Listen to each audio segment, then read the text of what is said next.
Hello everyone and welcome back to another Babbling Irons review show. West Ham 3, Burnley 2. It's back-to-back wins in the Premier League for the first time in a long time for West Ham. Back-to-back home wins as well. And we go into the international break with a much more positive feeling around the place than we were just a week ago before the Newcastle game. So we're going to break down everything that went through, how we got over the line against a team like Burnley who came to play and came with some very good opportunities against this West Ham team. And I thought overall, we just maybe edged a win, but there was definitely room for improvement across the board. And the main thing was the 3 points, getting that over the line before the international break as well. So we're going to break down exactly what happened throughout the game, give you our thoughts and feelings on everything. And yeah, just positive now going into the international break, which is fantastic. So delighted with the win. It was such an important 3 points, first and foremost. Obviously, the performance and everything else attached to it is a different story.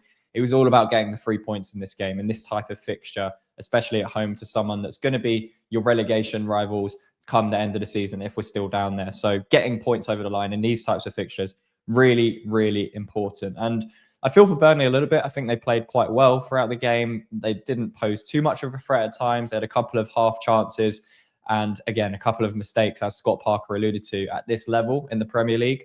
You're going to get caught out and it's going to cost you points and it's going to cost you points in valuable games. And that's exactly what happened at the London Stadium on Saturday afternoon. But let's take a look at the lineups to start with. As West Ham fans probably anticipated, it was an unchanged starting 11 from our win against Newcastle. And as anticipated in the preview, Burnley went to a back four from a back five in their previous encounter against Arsenal and brought in an extra midfielder to overload there as well. Taking a look at the stats, from the game, West Ham just 43% possession throughout the game, which is surprising because Burnley averaged 36% possession going into this game in all of their Premier League games so far. So again, we do let teams have the ball under Nuno, which we're going to have to come to expect and understand throughout games. But then we look at the stats, expected goals definitely inflated by the nature of our 2 goals being pretty much 1 yard out. I think Carl Walker-Peters' goal had an XG of 0.99. So that kind of tells that story. But shots were similar. Shots on target were slightly similar. Burnley had one more. They created one more big chance than us. The difference there is we took our big chances. Again, they were hard to miss. And the momentum graph on the right-hand side, again, it was quite a flat game in the first half and second half. I thought we took a little bit more control at times as well throughout that second 45-minute period. But going into this one, I think the stadium was a bit more positive, which was good. Fans were a bit more positive going into this one because of the result we had against Newcastle. Of course, that's going to breed a little bit more confidence going into this game. And I think selecting the same 11 for the first time in a very long time was indicative of that. It was a very, very good decision from Nuno to just keep things simple, keep things the same, because every single player deserved to keep their place from the game against Newcastle going into Burnley.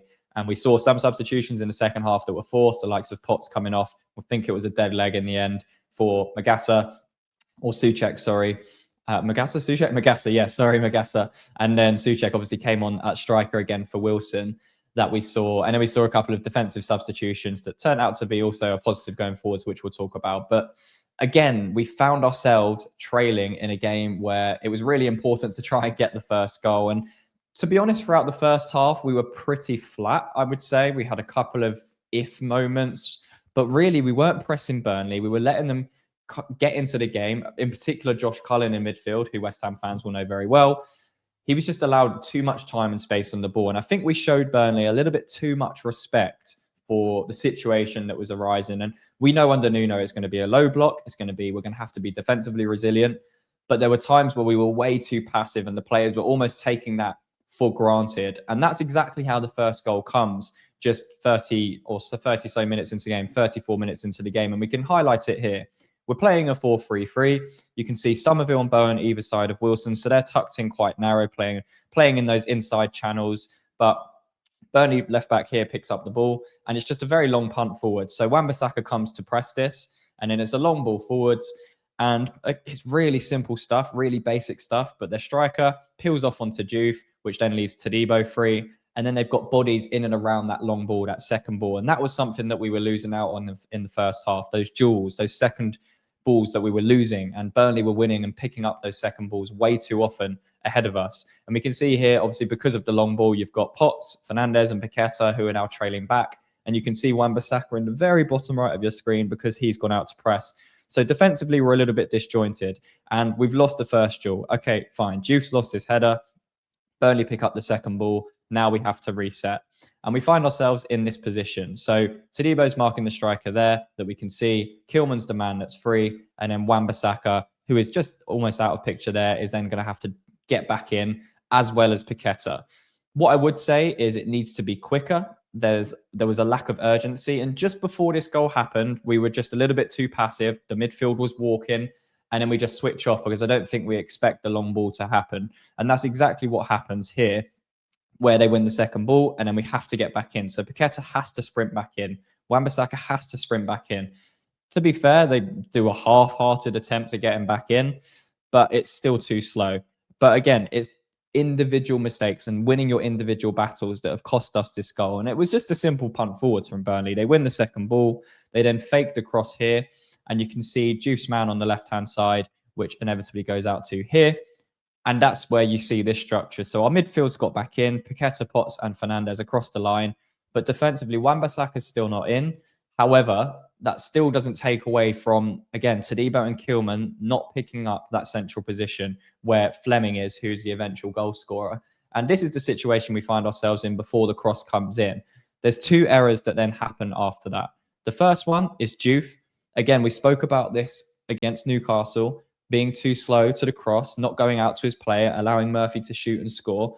And this is a similar situation. Juve has to get tighter. He cannot allow the cross to come in this easily. It was way, way too easy. And then you see both Tadibo and Kilman here. They have to be on their toes. They have to be ready to go and attack this ball, in particular Kilman, because he's the more central of the two centre-backs. You have to be on your toes as a centre-back, ready and anticipating this ball coming in to go out and meet it. Otherwise, the striker's going to get a run on you. He's going to bully you in the air and you're going to find yourselves 1-0 down. And that's exactly what happens with the next frame. You can see Kilman's trying to push him away, push Fleming away. He can't do it. Kilman, for some reason, just can't jump. He's just got no sense of aerial ability at all to get off the floor and win these headers and meet these headers. And yeah, obviously Burnley smelt that danger and they acted on it and they score from it. And it's really poor defensively. I think Kilman there has to do better. I think Juve there has to do better. And everyone in between that has to do better as a collective. We have to be harder to beat as a collective in that situation because it's just too easy otherwise for teams to just come, play a long ball forwards, pick up the scraps, whip a ball in, and you know your centre-backs aren't going to meet it, and you'd find yourselves 1-0 down. So, yeah, Kilman needs to be better in those situations. I don't think I've ever had a centre-back pairing like Kilman and Tadibo that I've been that scared of aerial duels coming into the box because they're just both, it's not their forte at all. With Tadibo, he's not someone that's very aggressive in the air. Kilman, he just can't do it. He can't jump, so he can't be that presence. And again, teams will catch on to that and teams will just put balls into the box like that and you're going to find yourselves conceding a lot of goals because of it. So that was frustrating. And it was frustrating because for 15 to 20 minutes before that goal, it went into a little bit of a lull. There wasn't much pressure from West Ham. On the ball, we were quite flat. We weren't really creating anything. I think Fernandez, who was outstanding, deserved man of the match yesterday, he was kind of the one trying to create things and play those fast balls forward in between the lines and pick up the ball between the lines. Paqueta was a little bit off of it, but was another one that was trying to do that. But in general, it was too slow. It was too passive without the ball. And we got too comfortable at a team like Burnley, who we said in the preview, will not come here to just roll over. It's a really important game for them as well. So frustrating that we find ourselves again going a goal behind as we did against Newcastle. But then you want to see a reaction. And to be fair to West Ham, we did see a reaction. We saw a reaction against Newcastle. We've seen a reaction again this weekend against Burnley. We put on some really good pressure as soon as we went 1-0 down. We were forcing them into mistakes. We were pressing higher. The intensity just lifted. We got a few corners. We had a couple of headers from corners. We had some shots that were blocked. And we were just putting Burnley under a little bit of pressure, which we should have been doing from the very start. So, yes, frustrating that it takes us going a goal down to then react and kick in. But it was still a good response from the players. We didn't drop our heads. We got things going again. And it was really important that we got that goal before half-time. And that's what we did. We got the equaliser before half-time. And it comes from, again, quick thinking, a quick set-piece routine, catching Burnley out. They're not set. Somerville takes it quickly to Potts. We then find ourselves in this position where he plays it back to Somerville, a nice reverse pass from Potts. And then Somerville just has the space, who I thought looked quite dangerous, especially in the first half.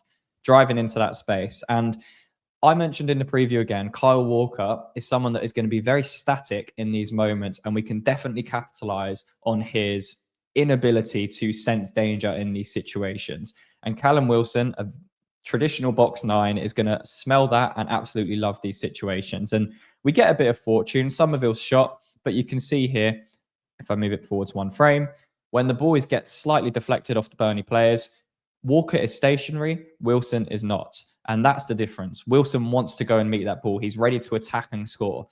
Kyle Walker is not. He's stuck on his heels. And you can see from that frame there, Callum Wilson's just drifted in between the two Burnley players. Kyle Walker is static, and we get ourselves back into the game 1-1. And again, it's a really simple thing, really poor defensively from Burnley, because they're a couple minutes away from the half. They allowed the quick set piece to happen. They're not set. And we act on that. And fair play to Somerville, good quick thinking. Does well to drive in, get the shot off that gets blocked. And again, credit to Callum Wilson, who's alive in the box, who we know is going to be alive in the box in those situations. That's exactly where you want Callum Wilson. And we knew about Kyle Walker, which we'll talk about in the second half as well, because it happened for the third goal. But most important thing is we got in at half time, not losing, which was the same against Newcastle. Obviously, against Newcastle, we got the extra goal and went 2-1 up. But it was important that we went in level in this one, because it just relieved a little bit of that pressure and expectation to go out and go a little bit more gung-ho against this Burnley team. And after that, I think we played all right in the start of the second half. Obviously, we had to make the substitution with Freddie Potts coming off because of his injury. But I thought we started to get a little bit more control that we didn't have in the first half. Not necessarily having loads of dominating possession, but without the ball, we seemed a little bit more controlled. Of course, there were a couple of occasions where we got caught out and it was very sloppy.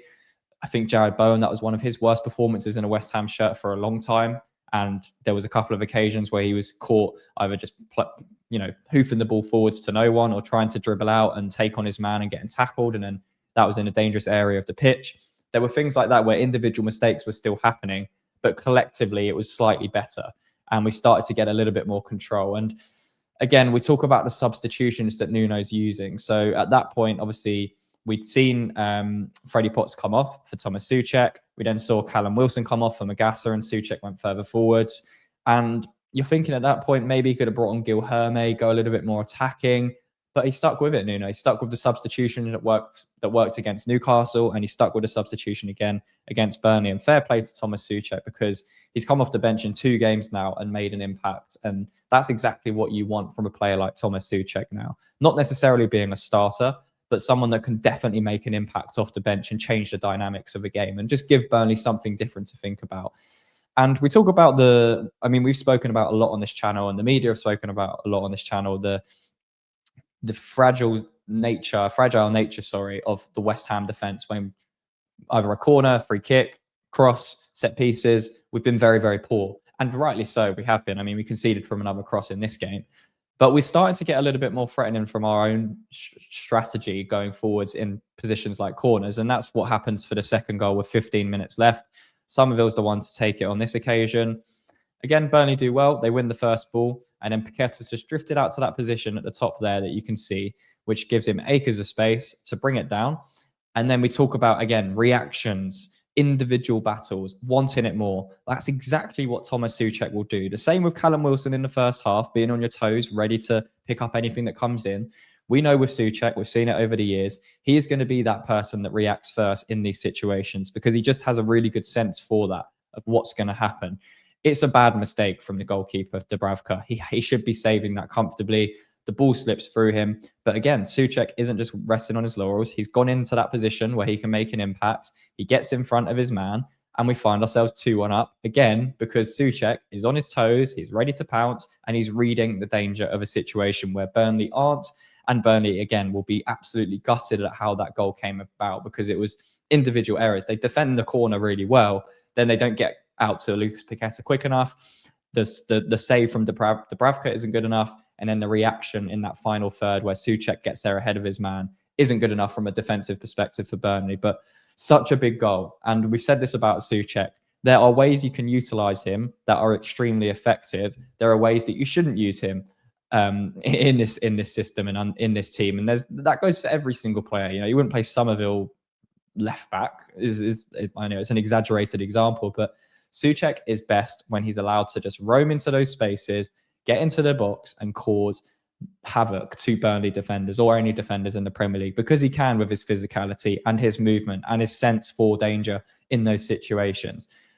You shouldn't be playing him in a midfield pivot with Andy Irving is a great example of that. So delighted for Soucek to come off the bench and again make an impact and score a crucial goal for us. And at that point, I think we'd seen enough from Nuno. Nuno had seen enough, sorry. He wanted to shore things up, keep things solid at the back. He brings in Igor, which we've seen. We go to a back five. He brings in Kyle Walker-Peters. Paqueta and Somerville come off. So the intent from Nuno is to hold on. And we're going to see that from every single game this season. When we take the lead, it's going to be very, very passive. It's going to be very compact. And we're going to try and limit teams to anything. But that defensive situation actually turned out to be a really good attacking one from both of those players, Igor and Kyle Walker-Peters, obviously both involved in the third goal for West Ham.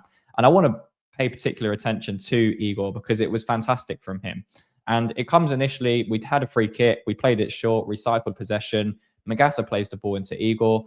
And at this point, he could have panicked, he could have punted it long, he could have played into Fernandes, or he could do what he does, which is fake the pass and then cut inside Hannibal to create that extra yard of space and just give West Ham a little bit of a respite, because you can see Burnley have pressed as a free, the rest of the team haven't, but he just comes into this position, plays really, really well, really calm on the ball, and plays a nice direct pass into Soucek, who again has drifted into that position off the defenders where the midfielders aren't defending him, and he gets himself into this position where he drives into the midfield. And then we talk about reactions. Again, this was almost a game of reactions from every single goal. It's how you're reacting in these situations. And at the top level, it's extremely important that you are switched on in every single second of the Premier League. Otherwise, you're going to get punished. And Soucek's shot comes in. It's a really well-struck shot, and it goes across Dubravka. And both Bowen and Kyle Walker-Peters are on the move. And we spoke about Kyle Walker in the first half for our first goal. Again, it's a recurring theme. He's static. I know it's the 86th minute, but you've got to be alive to this situation. And both Bowen and Kyle Walker-Peters go into this space. They're following the shot, as every person in the world is told to do as a forward player. And Dubravka does really, really poorly. He spills his shot. But look at Kyle Walker. You can see it there. It's really, really poor. He's just stationary. He's static. And you can't do that. And Kyle Walker-Peters comes in here to score a goal that's 0.99 expected goals. So I would hope he would score. But again, really, really good that he's on his toes, ready to score, just come on the pitch 3 minutes ago. And he's first one involved and gets ahead of Jared Bowen, which is impressive, and nods home West Ham's third goal of the day. And at that point, you're thinking, right, that's done. 3 points, just wrap things up now. And it was really, really nice. I mean, again, really good from Igor initially to create that extra yard of space and play the ball into Soucek originally, because it would have really been easy for him to just play the easy option, play it long, and then reset. But he doesn't. He's calm. He's composed on the ball. He drifts inside. He plays a nice pass into Soucek, which we inevitably score from. So really, really good. And then again, we talk about individual battles, individual mistakes that are costing teams goals at this level. It's lucky we got that third goal, because Areola made some really important saves against Newcastle. He made a couple of important saves in this game against Burnley, but this just isn't good enough. And we spoke about, obviously, Thomas Soucek and how he lacks that agility to play in a midfield now. But he can be used as that attacking force that we know he can be when he's picking up the ball in between the lines in the final third, or getting on the end of the ball, should I say, in the final third to get important goals for West Ham. We can see here from Burnley's second goal of the day that this is why Soucek, in my opinion, shouldn't be playing in the midfield. He just gets caught out. Again, this is one mistake. I don't want to go in too hard on it because it's just one error. But it's a simple turn from the Burnley player, and he gets turned and put on his backside, which is a shame. You don't want to see Soucek like this at all. But it is how the goal initially comes. It could have, I'm not saying this is the causation of the goal, but it's the first thing that then causes the goal to happen. So it's part of that process. And yeah, West Ham don't deal with it well enough. I think we're obviously sitting quite compact at this point. You can see there, Igor, Kilman, Todibo, a little bit of a lack of cohesion there with the back three, which I don't like. I think we're almost expecting the game to be done because it's so late. But the ball comes in from Hannibal. It's almost like a cross shot, and you're expecting Areola to just catch this and go down, and then that's it. And West Ham have won 3-1. But again, we speak about being reactive, being on your toes, being alert of danger. You cannot expect or assume anything is going to happen in the Premier League as a defender, as a striker. So you have to be on your toes. You have to be ready to smell that danger that's going to come. Areola doesn't collect the ball good enough. He parries the ball down, and Cullen gets in front of him and scores Burnley's goal. Debates whether he had both hands on it, but it's just weak from Areola. He has to do better. And that goal could have easily been prevented. It wasn't. It goes to 3-2. And luckily, we get to hold on because it was so late and get the valuable 3 points that we needed against the Burnley side that were 3 points above us before this game. So a sigh of relief. 2 wins on the back on the spin, 6 points from 2 games, 3 goals in both of those games, back-to-back home Premier League wins. You know, we'd won just 2 games at home all calendar year before last week, and we've doubled that already. So credit has to go to Nuno. I don't think we deserved to win this one as much as the Newcastle game, to be completely honest. I thought there were times where we were really, really poor against Burnley.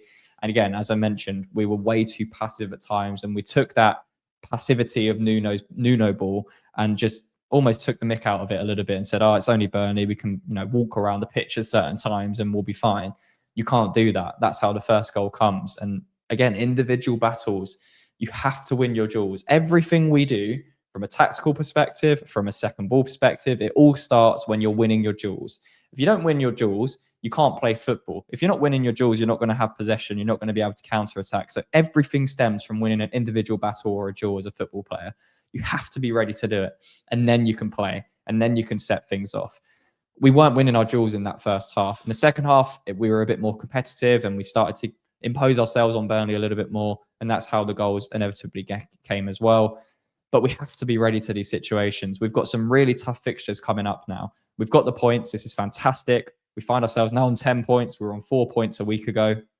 Great development in how that's gone. But now we have to push on after the international break, and it's going to become a lot tougher for West Ham and Nuno because we've got Bournemouth away, we've got Liverpool at home, we've got City coming up, we've got United, we've got, I think, Spurs in there, not Spurs, someone else in there that's tough as well, Brighton. We've got some tough games coming up in November for the rest of November and going into December, which is going to be a really busy Christmas period, but an important Christmas period because we've got these 2 wins, fantastic. But we can't rest on that now because we could go, the next 2 or 3 games, we could go pointless. And then we all of a sudden we find ourselves in 19th again. And all of this hard work is reversed. And we can't allow that to happen because there's too much on the line. And I want to pay a special shout out to Fernandes because he was outstanding yesterday. He was very good against Newcastle as well, but he was outstanding against Burnley. He was the one that was constantly driving us forwards. He brought so much energy to the midfield. From a technical perspective, that's the best I've seen him in a West Ham shirt with the through balls he was playing, the way he was linking up with Paqueta in midfield, the assurance he brought and the quality he brought to that midfield, and the industrious side as well. He was willing to play for West Ham, which is important because he was putting Burnley under a lot of pressure. He was winning his duels. And I just thought he was fantastic. So definitely by far man of the match for me was Fernandes in this game. And I'm just delighted we got the 3 points. Really, really happy that we can go into the international break with the positives. And also shout out to obviously Soucek and Bowen. 250 Premier League or appearances for West Ham is no joke. And they deserve all of the credit that they get because they've been imperative to this football club status and success in Europe and in the Premier League so far in their careers. So happy with the 3 points. Lots of things to improve on. It was by no means a convincing win. And I think 3-2 reflected that. But we came out on top when it mattered. That's all that really mattered to me in this game, was just getting that 3 points over the line. And again, the mentality of this squad slightly changing because we've gone behind against Newcastle and Burnley in recent weeks, and we've come back from behind to win those at home. And we're starting to make it a little bit more difficult for teams to come and play at, which is good because we've seen that before at the stadium. It can happen. We just need to get that back. There's no reason it can't be. And I thought the atmosphere again, second half, really, really good. And the fans were right behind the team, which is fantastic. So it's slowly getting better. There's a lot of work to do. I'm not going to sugarcoat that. That was not a convincing win against a team you would want to be winning against convincingly. But baby steps, 3 points, we've got it in the bag. And now we can look ahead, move on after the international break, rest up and go into the Bournemouth game full of confidence and yeah, hopefully get a point or three from there and push ourselves out of the relegation zone, which would be a lovely sight to see, I'm sure, for all West Ham fans. But let me know what you thought down below in the comments of the result, the performance, who stood out to you, who played well, who didn't play well. I thought, again, as I mentioned, that was probably one of Bowen's worst performances. I thought Wan-Bissaka played very well, much better from him, back to the consistency that we saw last season, which got him the Hammer of the Year award. And then I think Juve has a lot of work to do. I'll be honest. I think that's one that's potentially going under the radar a bit. I think he needs to be better on the ball. I think he needs to be better defensively in his 1v1 situations. But there's clearly a player that can progress and can get better. And there's a lot of good things about Juve as well, with his engine, his tenacity, his directness when crossing the ball in. He brings a lot of positivity to that back line, but he needs to work on closing players down, getting tighter, winning individual battles on a more frequent basis, because it's going to cost us and it's going to continue to cost us in the future. But yeah, there were some positive performances. I thought Potts did okay. I thought he started really, really brightly and sort of tapered out a little bit. But again, obviously gets injured in the second half, which is frustrating for him. And Somerville, again, very lively. I think we need to see a couple more goals from Somerville now. Just for him to get that confidence, because he's doing a lot of good stuff within the middle third of the pitch. It's just then that decision making. I know his deflected shot ended up in a goal for West Ham, but there are a couple of moments in the second half where we're transitioning and his shot hits the side netting or he doesn't pass at the right moment. That's what he needs to learn to do on a more consistent basis, because Somerville has potential to be one of the best players at West Ham with the assets he has as a footballer. So I just need to see that consistency, and I need to see the output in front of goal go up, because he has the potential and he has the ability to do it. So lots of positives, lots of things to improve on. We're going to focus on the positives. We're going to take that 6 points from our last 2 games, 3 points against the Burnley side that was imperative that we got 3 points against. And now we go into the international break with more confidence, reset, and we come back against Bournemouth in a couple of weeks' time. But yeah, let me know down below in the comments what you thought. If you enjoyed the video, leave a like, subscribe to the channel for more breakdowns in the future. And until next time, come on, you irons.